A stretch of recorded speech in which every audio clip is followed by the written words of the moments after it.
Hello and welcome once again to Beer Reactions. I'm Jono. And I'm Paul. And this week we're going to be drinking some more beers from a home-crafted hero who has very kindly sent us in some beers. And this week's home-crafted hero has sent us 3 beers. Oh. So that is a mighty challenge for Jono and I to get through 3 beers. I'm sure it isn't. Just as well, we've only filmed 1 episode so far this evening. So let me tell you about this week's home-crafted hero. Shall I, Jono? Please do. So, this is beers from a chap called Ben Ross who lives up in Inverness, and Ben started brewing about 3 years ago. He initially made his own kit from a catering urn, but has more recently gone halfers with one of his pals for a grandfather connected brewing system, so he's kind of got a decent kit then. Bit up market. Ben's really into brewing different styles of beer, really because he likes to understand how different ingredients sort of contribute to the different flavours and styles of beers, but he particularly likes Belgian beers, and he really likes the way that the yeast plays such a big part in developing the overall sort of flavour for Belgian beers. So Ben has sent us 3 beers. The first one called Hoka Koca, and it's a Kölsch style beer. So these beers originate in Cologne, in France, or is it Köln? If you want. I thought that was in Germany. Stop! How good is my geography? It was. Briefly.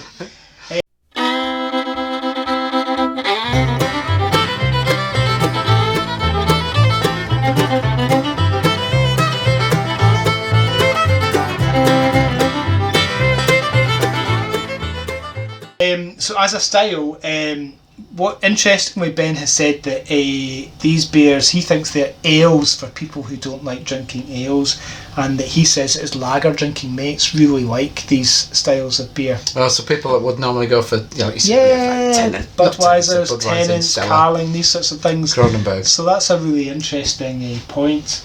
But he says they're much easier to brew than a lager. I guess you don't need to cold crash them, I guess. Okay. Normally in a Kölsch you would use German noble hops, such as Saison or something like that, but Ben has decided to try some Cascade hops to give it a more kind of a flowery note. Alright, okay. So that's interesting. This next beer that Ben has sent us is called Citranox, and it's an American pale ale. Okay. But Ben has added a little bit more, some maltier flavours, which I guess would be through...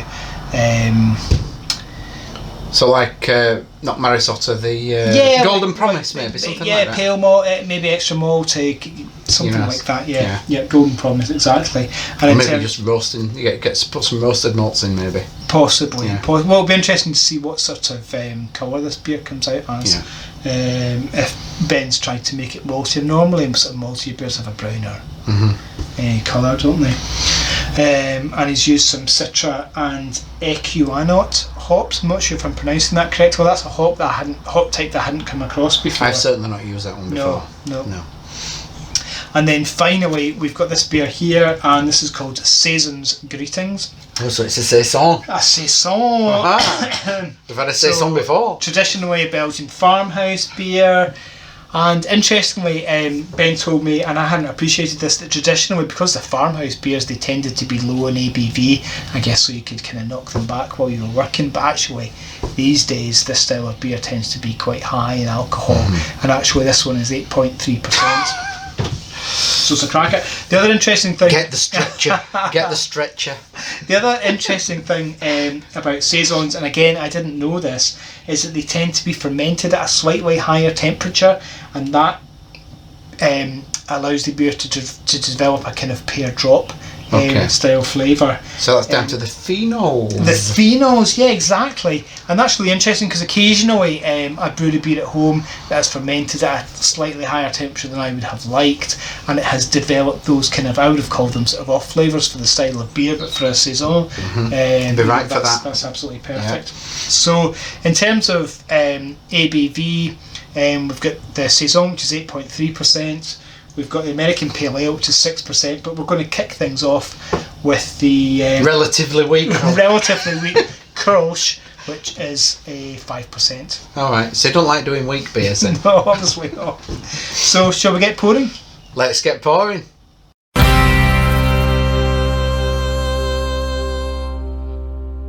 Okay. So let's open this Hoka Koca. Grand. We'll just hold it up to... Now, Ben did send me a message today to say that... don't need to get the brolly out. He did. Some of these beers have been in the bottle for quite a long time, and he did wonder if they might have carbonated up just a little too much. So let's just see what happens here. Oh, beautiful, beautiful, yeah. That certainly doesn't sound like it's carbonated up too much. It sounds perfect, I would say. Oh, look at that, Genie. Look at that coming out. It's still pouring. Oh, beautiful. Look at that beauty. Oh, it is slowly, a bit lively gently, on the pour. It will be gently very does gentle. it.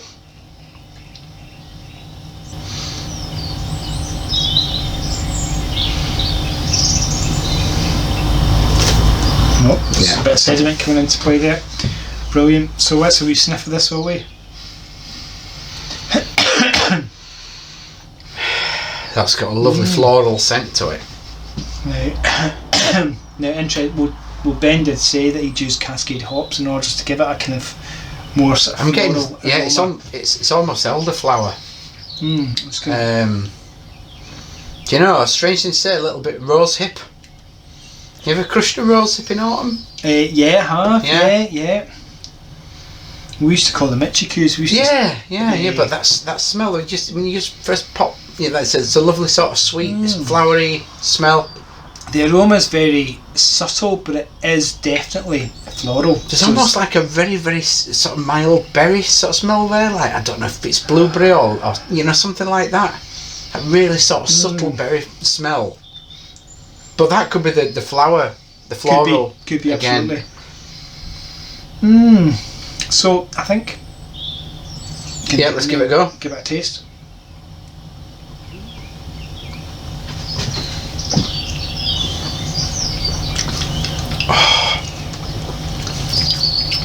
It's got it starts off with a slight biscuitiness.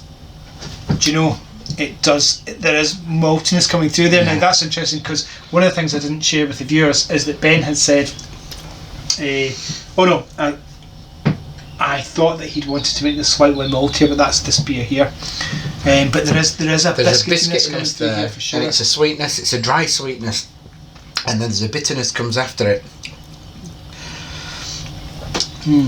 And there's a slight resinous that comes through then. Just after, but it's very subtle. It's very subtle, as if that floral flavour then follows that. The bitterness of this beer is absolutely in line with a lager. It's that level of bitterness, and that kind of reflects what Ben was saying about this being a kind of ale for lager drinkers, I think. And the colour, slightly cloudy. I think that's probably just because it's bottle conditioned. And there's a little bit of yeast in the glass there. But I'll tell you what, I'm going to do this for this one. I think that's pretty good. The Belgian lace on there particularly, as you can see, all that is really good. It is a bit like that maltiness is really, really nice, isn't it? Really nice.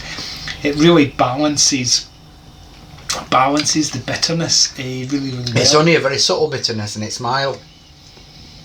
It's the sort of thing you can imagine just having I have to say, a few pints of on a summer's day. I mean, that is a very drinkable beer, and I would quite happily sink a good few pints of that. It's really interesting because it's not a style of beer you get in the UK. No. Very often, I don't think. And Ben's quite right. It is like a kind of an ale for lager drinkers. Now, that is great. One thing that's interesting to say is that in terms of malt, it's got Munich malt and it also has wheat. Now, actually, the wheat would explain the kind of cloudiness of the beer. Actually. Yeah. And the head retention. And the head retention as well. Yeah. I mean, the colour of the beer is absolutely beautiful. It's beautiful. Wheat has a gluten in it, so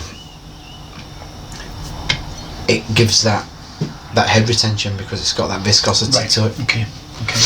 As does oats. That's why you get good head retention that's with right. oats for the same reason. That's right. Okay, that's cracking. I tell you what, should we put that aside? Put that aside and try the next one. And we'll try the next one. Okay. Okay, let's get some more glass. What size we need? Another. Same size. Brilliant. Okay. Right, Jono, do you want to crack open this one? I'll crack open this one. As you crack it open, I'll just remind the viewers what we're drinking here. So this is the Citranox. It's an American Pale Ale, but it has a maltier flavour. Ooh! So maybe it's an American Pale Ale. Oh, that genie's perfect. Absolutely perfect. Right. Beautiful. So look at the genie pouring out there. Still coming out. Now this is an American Pale Ale with a slightly maltier flavour, so it's a kind of maybe an English take on an American Pale Ale. And actually, just from looking at the colour, you can see that the colour is slightly more copper than you would expect from American Pale Ale. Wow, the carbonation's great on that. That's a really good job. Really good job. Wow. Great. Great. Okay. Oh, that smell is just absolutely... That is great. And you know, go on. This is the second episode that John and I filmed tonight, and if you've watched the previous episodes last week we drank a Wylam Brewery's Jakehead IPA, and it had a really sort of peachy sort of mango flavour. It was very strong, but I mean that in a good way, but this is really, it's less strong but in a good way. It's very, there's grapefruit in there. Nice. It's like grapefruit, and then there's a really subtle pineapple-y smell to that. It's not even a smell, it's a very slight gentle aroma of pineapple. It's gentle, isn't it? It's very pleasant. I think we're going to have to get in there and give that a taste.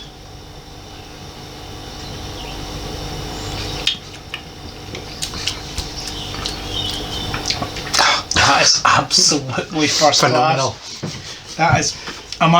That is absolutely superb. I'm really interested, Ben, if this beer is produced using your new Grainfather system, or whether this was produced using your sort of homemade kit. I'll have you poured it out of a can, you charlatan. That is superb. That is really good. That is again, it's got that. There's a malty sweetness there, but it's not too strong. Yeah. And then you get that floral, pineapple-y, grapefruit, and then it sort of lingers into a sort of bitter. I'm not going to say citrusy because that's not the right word to describe it. It's not citrus. It is almost like a bitter berry flavour at the end, raspberry almost, but not. You know what I mean? I'm really struggling to describe it, but that you get. I think it's to do with the balance between the maltiness and the sweetness and the tropical aroma. It's almost like kind of fooling your palate a little bit. That is absolutely spot on. Do you know what it is? It reminds me of a sorbet. Oh, okay, do you know when you have a sorbet, like a bitter fruit sorbet? I don't know if you've ever done it, but I once made a gin and tonic sorbet. I once made sorbet out of gin and tonic, and it had that sort of bitterness but sweetness at the same time. And it's got that, but it's almost quite dry as well. Yeah. And it just makes you want to have more of it. It gives it a moreish sort of flavour. Now, Ben, I said about this, your last beer, the Hoka Koca, that I could drink a few pints of that. This beer here, I'd be quite happy to drink that all night long. That is an absolutely outstanding beer. So 1 hour then. And I do have to be home early tonight because... why? Benita's gone out to a pub quiz tonight, so I've got to be home and look after the children. God help them. Call social services now. That is, Ben, that is absolutely fantastic. I'm really interested that you call this an American Pale Ale because it's darker, it's maltier, it may well have its roots in Americana, but there's definitely a British twist to this American I think pale there is, ale. yeah. It's good. Brilliant. Right, shall we move on to Ben's Oh, must we? third and final beer? Well, we'll come back to this. We'll put it under the shelf. Put it under the bar. Put it under the bar. Okay, remind us what we got again. We've got better get a couple of glasses first. Oh yeah, sorry. We've got. Okay, well, there's one. Yeah, perfect. Okay. Right. So this last one, Jono, is Saison's Greetings. Now beware, this is 8.3%. This is the traditional Belgian farmhouse beer, a Saison. So crack it open. They won't get much work done on a farm. We are certainly not going to get much work done tonight. Okay, let's try this one. Oh, look at that! That is beautiful. I love it. I absolutely love it when you're pouring beer and the genie precedes what you're pouring. So go on. Oh, that. It's coming out like dry ice. It is. It's like dry ice. Gosh, that is absolutely marvellous. This is very carbonated. I can see that already. Maybe this is the one that Ben was talking about. It might have been in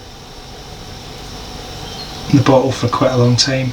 It's alright, we can control it. Yeah. Oh, beautiful. Beautiful. Oh, those bubbles, that carbon dioxide is just desperate to be released from that beer. Oh, you move over, I'll have a little smell. Oh, yeah. Yeah. This is pretty good going, this. Yeah. There are some jobs in the world that just have to be done. Do you know, just having a quick sniff of that is reminding me of Jono. The beer that Jono sent us. Now, that was a Belgian beer, wasn't it? The Melrose Monk. The Melrose Monk. And it was a double. It was a similar kind of percentage, wasn't it? About 8.5%. It was indeed.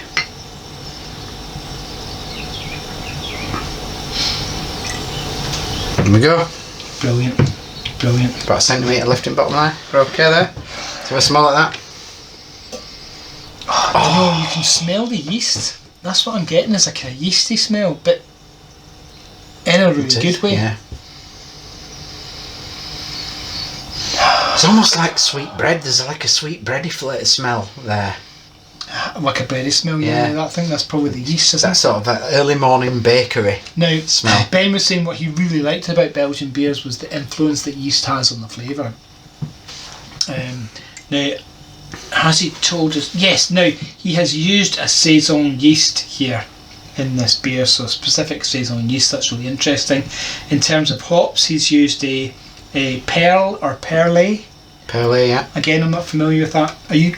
No. I've never Okay. used them. I've seen them, but I've not used East them. Kent Goldings, which I guess probably unusual for a Saison, I would expect, and Saz, which would probably. I've used a lot of Saz. Very traditional in a Belgian beer, I would think. It smells great. It smells like a Belgian beer. There's a leafiness to that again. You know, I often say that crushing. If you get us in like spring or summer, and you get a leaf crush it, particularly on fruit trees, cherry trees, apple trees, pear trees. They give off a particular. It's an astringence to it, but it's very pleasant astringence, and that is in there. Gosh, do you know it looks terrific. Slight woodiness as well. You can still see the CO2 absolutely desperate to escape from this beer. I'm going to hold that to the camera, Jono. Just so you can see the CO2.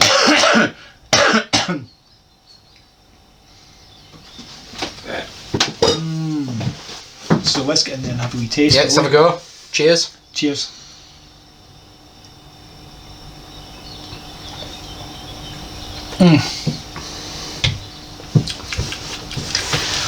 Oh, that is just spectacular. Absolutely spectacular. Oh, goodness me. How long has it been doing this? Not as long as you or I have. No. And the quality of these beers really does surpass what you and I have been brewing. I beg your pardon.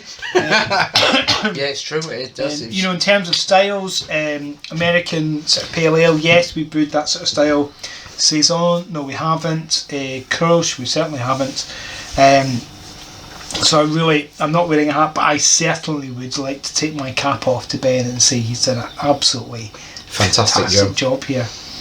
That is.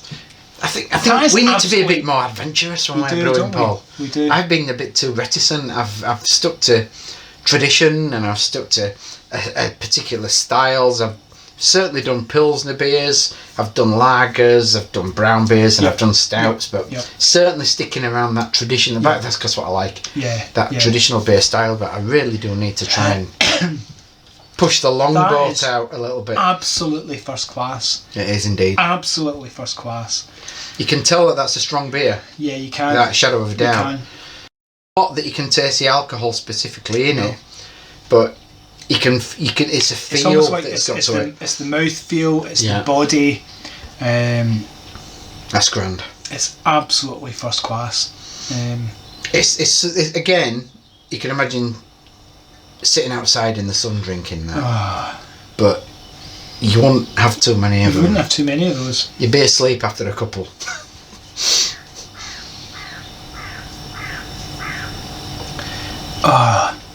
The flavour. Are you going to be alright walking through those scary woods alone after these? No, I'm not actually. That is absolutely... It's phenomenal, Ben. It's phenomenal. Yeah. Absolutely phenomenal. I think the order in which we've tried these beers has been really good, because this Kölsch was a really good beer. Personally, I think the American Pale Ale was slightly better than the Kölsch, but this Saison is just absolutely magnificent. It is. Can I just say I prefer that? I like that one. Oh, better. do you? Yeah. I mean, in terms of drinkability. That's all I mean. Yeah. It's not that there's anything wrong with that. Yeah. But for drinkability, I like that one. So, in terms of scores on the doors, we've been scoring our home crafted heroes, but actually, I'm just more interested in taking my hat off to our home crafted heroes and saying, everybody that sends them in, you're very brave people. Job well done, absolutely job well done. And I think I'm going to give this a 10. This is really,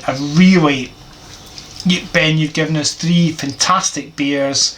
You explained to us that you really like brewing a range of beers, and you certainly have shown that you are at the top of your game in terms of a home crafted brewer. So really well done. Indeed, I would second everything you've just said. Apart from I'm only going to give it 2 with a 0. 20 out of 10. 20. So that is like full marks. I don't think we've given anybody full marks before, have we? No, I can't remember either. But Ben, absolutely first class. I think we've got 4 or 5 home crafted heroes lined up after this particular episode, and I'm sure they'll all be really good. But Ben, I think they're going to struggle to come up to the same bar as you. That's a very, very high beer indeed.